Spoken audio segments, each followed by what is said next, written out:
அண்ணா நான் யாருக்கு vote போடட்டும்? 2 days முன்னாடி என் தங்கச்சி என்கிட்ட ஒரு கேள்வி கேட்டா, அண்ணா நான் யாருக்கு ஓட் போட்டோன்னு. அதுக்கு நான் என்ன சொன்னேன்னு தெரியுமா? எலெக்ஷன் பக்கத்தில் வந்துருச்சு, எல்லா கட்சிகளும் அவங்களோட வாக்குறுதிகளை கொடுத்துட்டாங்க.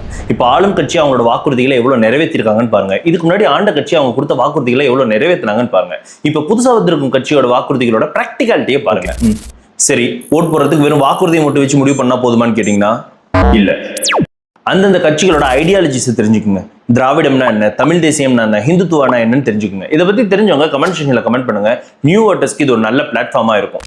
இதை எல்லாத்த விட ரொம்ப முக்கியமான விஷயம் வேட்பாளர். வெறும் கட்சிகளுக்காகவும் சின்னங்களுக்காகவும் ஓட் போடாம உங்க தொகுதிக்கு அறிவிச்சிருக்க வேட்பாளர் ஏற்கனவே ஜெயிச்ச வேட்பாளரா இருந்தா அவங்க தொகுதிக்கு என்ன செஞ்சிருக்காங்கன்னு பாருங்க. ஒருவேளை புதிய வேட்பாளரா இருந்தா அவங்கள பத்தின பேக்ரவுண்ட் செக் பண்ணுங்க. இந்த 3 விஷயத்தையும் செக் பண்ணிட்டு உங்க மனசுக்கு யாருக்கு ஓட் பண்ணணும்னு தோணுதோ அவங்களுக்கு ஓட் பண்ணுங்க. இந்த வீடியோவை சேவ் பண்ணிட்டு ஏப்ரல் 23ஆம் தேதி ஓட் போடுறதுக்கு முன்னாடி இன்னொரு தடவை பார்த்துட்டு போய் ஓட் போடுங்க.